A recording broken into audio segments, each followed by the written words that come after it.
Hello guys, আজকে আমি আপনাদেরকে দেখানোর চেষ্টা করব একজন কৃষকের পরিশ্রম, কষ্ট ও আর্তনাদ। তো চলেন কৃষকের কাছে যাওয়া যাক।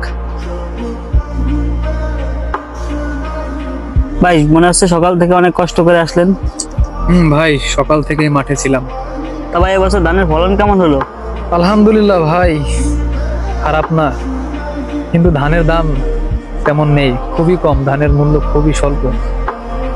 এত কষ্ট এত পরিশ্রম করে কিন্তু কোনো লাভ থাকে না। তাহলে তো আপনাদের সংসার চালাতে অনেক কষ্ট হয়।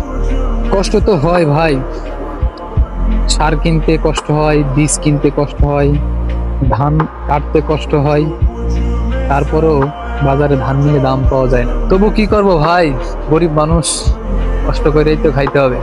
এত কিছুর পরও তো আপনাদের কোনো অভিযোগ নাই। অভিযোগ করে কি হবে, রিজিক তো আল্লাহর হাতে। আজ হয়তো কম দিছে, পর হয়তো বা বেশি দিবে। আল্লাহ কাউকে না খায় রাখেন না। ভাই, আপনার কথা শুনে মনটাই ভরে গেল।